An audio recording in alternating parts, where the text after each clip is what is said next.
friends, today we'll talk about a new series which we are initiating, History of India from 1700 to 1950. So today I'll try to provide you some kind of an overview of the entire period, and in the subsequent discussions we'll talk about the individual themes which are concerned with this particular period. So when we talk about 1700 to 1950, generally that is also the period, the first half of the 18th century, with the decline of the Mughals. So largely when you talk about the decline of the greater Mughals after the death of Aurangzeb in 1707, and thereafter we see that the Mughal rulers, they did not wield that kind of an authority which was wielded by the earlier Mughal rulers, and over a period of time we find that the decline of the Mughals happen, and in the later part we also see that they become the pensioners of the East India Company. So we also find that how during this particular period the rise of the successor states or some of the regional states like Awadh, Bengal, Hyderabad, and the governor of these regions, they had some kind of an allegiance towards the Mughal rule, but at the same time they were themselves very independent. And we also see that over a period of time in the 18th century, the rise of the Marathas and how Marathas they became some kind of a force to be reckoned with, and they also controlled for some time the Mughal rulers as well as during the 18th century. So in the course we will also talk about the various kinds of developments, because how the 18th century is being seen as a dark age, or in a way how the revisionist historians, they have rejected this kind of an idea. So the social aspects, the cultural aspects, the economic and the political aspects of the 18th century will be talked about, and the issues of economy in the context of commercialization of agriculture, deindustrialization, drain of wealth, they will also be taken up. Then the most important development of the 19th century was the revolt of 1857, and how the revolt of 1857 changed the dynamics of the colonial rule, in that sense that how the East India Company, which was controlling the Indian territories till 1857, now they had to give those territories to the British Crown in 1858, when we find that the British Crown becomes the Emperor or Empress of India in that sense. And we also find that after that the coming of the various political parties, and how the national movement led by INC initially, and thereafter the kind of divisions which were there between the different factions of INC, moderates and extremists, for example their own ideological positions, and the arrival of Mahatma Gandhi, who in a way talked about the idea of mass nationalism, and how people, they joined Gandhi in the various movements, whether the non-cooperation, civil disobedience and Quit India, which were the major three movements led by Gandhi. And also we will talk about because this particular period also sees the role of INA, Indian National Army, and the revolutionaries, how they also contributed to the national movement, and how we were able to achieve independence. And so that idea of partition, independence, and the coming of the constitution, and how the constitution is in a way the document with which the country is to be guided and is to be governed. So when you talk about the various kinds of references, B.L. Grover's Modern Indian History, Bipin Chandra's India Struggle for Independence, Sumit Sarkar's Modern India, Shekhar Bandyopadhyay's From Palasi to Partition, Dubey Shita Banerjee's A History of Modern India, S.N. Sen's 1857, NCRT and IGNOU material. So all these kinds of references, they can be talked about, they can be referred when one is talking about this particular period, and we find that when one is talking about the arrival of, because that is the period 18th century when we find that British, they were able to establish themselves in India, and how initially they came as traders to India, and for that they were getting a lot of bullion, and this for that bullion they were taking the raw material, they were taking the finished products out of India, and how in the second phase, which was the industrial capitalism, we find that the Indian craftsmen, they were losing as buyers as well as sellers, because British, what they were doing was that they were in a way exporting the raw materials from India to Britain. And the third phase was the finance capitalism, where the British, they got the interest and also avenues for investment in railways, etc. So the three phases of capitalism could be seen in the framework of mercantile capitalism, industrial capitalism, and finance capitalism. With regard to 18th century, we also see that how the historians, they have tried to understand in the framework of whether it was a dark age or it was not. So we find that the recent historiography has tried to see it, that how the picture was a mixed one, and there was prosperity in certain areas while there was also decline in some others. So this idea of continuity and change has also been talked about in the context of the 18th century, and how the kind of changes which were coming in the society, economy, polity and culture of the 18th century was an important concern as well. Then we also see that how the expansion and the consolidation of the British power was taking place, and with a special reference to Bengal, Mysore, Maratha and Punjab. We will talk about this, the Battle of Plassey and Buxar in 1757 and 1764, and the transformation of the British from traders to rulers over a period of time. All these kinds of aspects, they will be discussed. And we will also see that how British, they had these ideas of racialism, where they considered themselves to be superior and others were considered to be inferior in comparison to them. So all these kinds of ideas were also reflected in the framework of the various ideological positions of those times, whether the Orientalism or you talk about evangelicalism or utilitarianism. So that was one major concern of 19th century, 18th century, 19th century, when all these kinds of developments, they were happening at that point of time. Then we also see that how British, they were using a lot of methods to in a way control India, whether it was in the context of the revenues, that how they were able to secure revenues and control over the areas. And we also find that how the various kinds of revenue settlements, the permanent, the Mahalwari, Raiyatwari, all of them, we find that the main objective of the British was to secure more and more revenue for themselves. And the various kinds of wings which were being created by them, so that they were able to control the India in a certain manner, whether you see it, the role of the police, the army and the Indian civil services which were established. Or we also find that how they were interfering in the affairs of the princely states. And as you can see on the screen, the subsidiary alliance of Wellesley or doctrine of lapse of Dalhousie, both of them, they were trying to in a way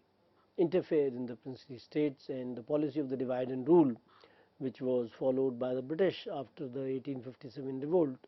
where they found that how Hindus and Muslims both, they fought together against the colonial rule. So this kind of a policy which was followed by them in the later years was detrimental to the interests of the Indians, and how British, they were able to divide Indians on those lines, so that any kind of a combined effort for the independence of India should not be led. But we also realize that the nationalist leaders, how they were able to motivate the masses over a period of time, and how a number of masses, they participated in the national movement in their own way. So in that sense, when we see the various kinds of policies which were followed by the British, they tried to convey that how British, they were fighting for their own personal interests, and the interests of India were not at all in their minds. And some of the scholars at different points of time have talked about the benefits of the colonial rule, and others, they have in a way rejected these kinds of any kinds of benefits which would have occurred to the Indian society, or any kind of a cultural or political or economic practices. So we don't in any way find that how British rule was in any way helpful for the Indians. Then when one talks about the colonial state and colonial ideology, then we find that how Orientalism, evangelicalism, utilitarianism, all these kinds of ideologies were important, and how the role of army was very important in the framework of the political sovereignty maintained by the East India Company. And you can also see that how army in a way protected the empire against any kind of real or the imagined internal threats, and also handled the peasant rebellions against the high revenue demand as well. So in that sense, the role of army was important in the context of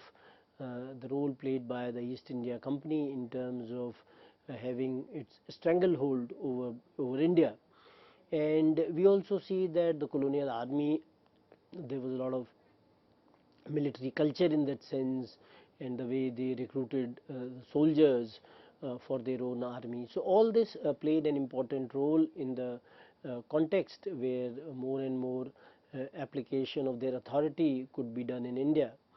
and how we also see that army played an important role in the context of the effective collection of revenue as well. So as we earlier also talked about, that any kind of real or imagined internal threats, they were also well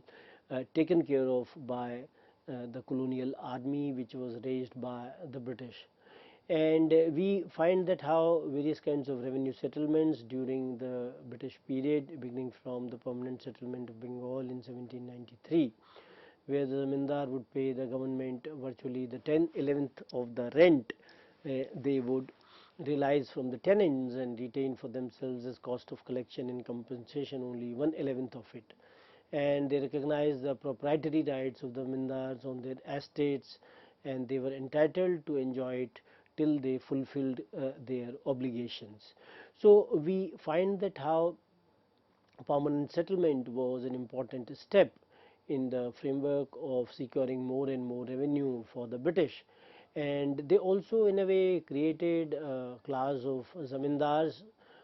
for themselves, who had these proprietary rights, and these kinds of rights, they were enjoyed by the zamindars till the time they were fulfilling their obligations towards the state. So British, they in a way also created some kind of an intermediary class for themselves, in that sense that they would be able to in a way use this class as and when they required. And at the same time, we also find that when permanent settlement was in a way employed, then we realized that there was a guarantee of securing revenues despite the vagaries of nature. And when we talk about the other kinds of revenue settlements, whether it is Rayatwari settlement with the individual cultivators,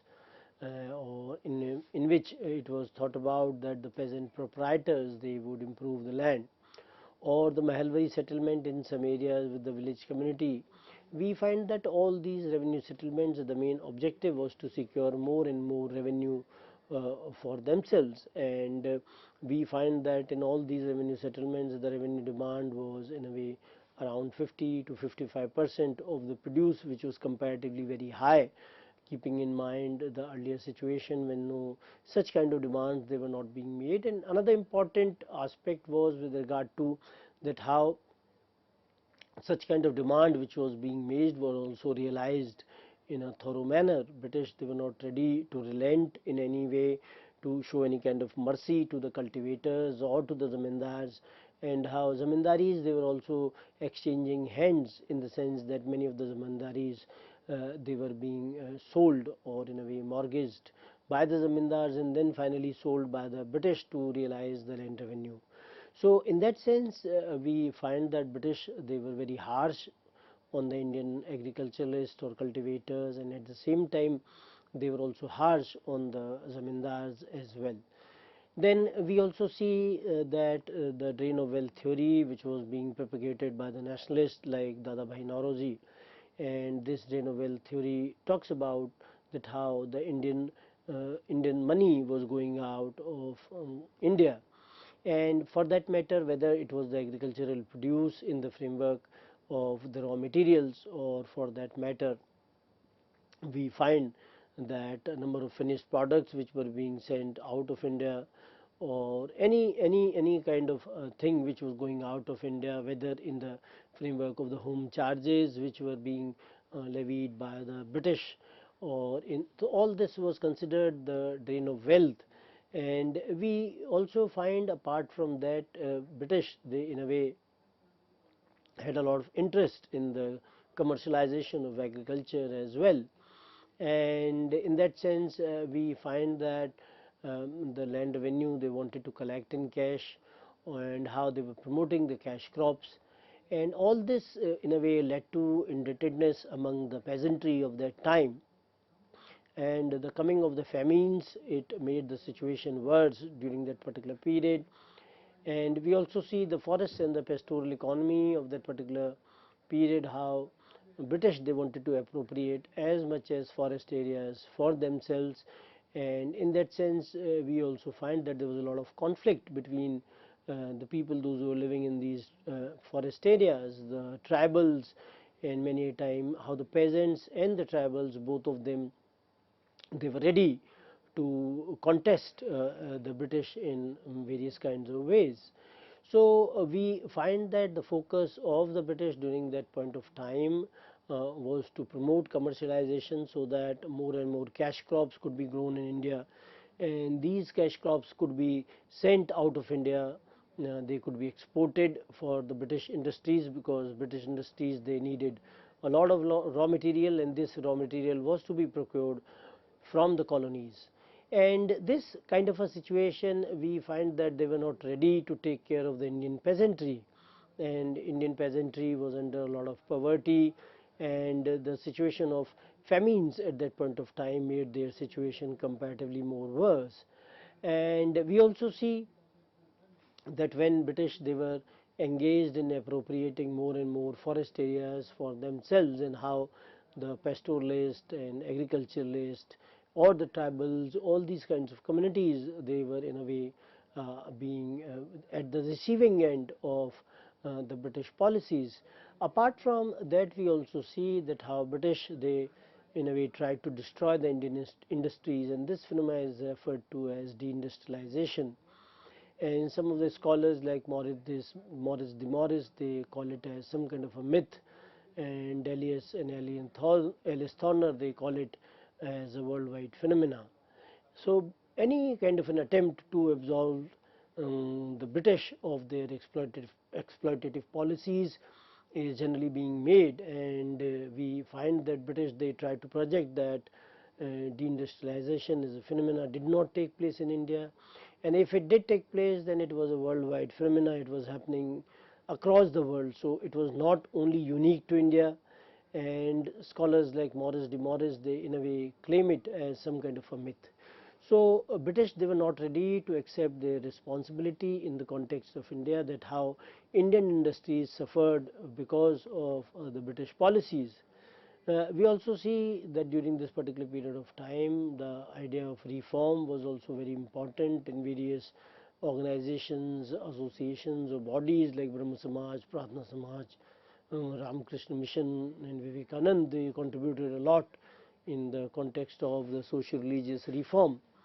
And a number of activists and scholars and people, those who wanted to reform the society, like Jyotiba Phule and Dr. B.R. Ambedkar, they also played an important role with regard to the caste question of those times. And we also find that there were also a lot of debates around gender, caste, and community as well. So when one is talking about social religious reform movements, they are being referred to as social religious, in the sense that how Indian society, we find that some of the prevalent practices which are there in the society, they are connected to religion as well. So we just don't talk about only religious reforms or only social reforms, rather we see it in the framework of the socio religious reform movements, and how there are a lot of interconnections between the religious beliefs and the social practices, and the religious reformation was seen to be a necessary prerequisite for the social change. So we find that how the reforms of this particular period, they were also centered around the caste system as well. and the concerns of the caste system were with regard to the inter-caste marriages and inter-caste dining. So they needed to be changed. That was the idea of the reformers, that how intermarriages they should be promoted and intercaste dining should also be done. So when you talk about the reform movements, we also see that the emancipation of women was one of the primary concerns of the reform movements of those times, and whether we find the issue of sati, widowry marriage, on how the question of child marriage which was there,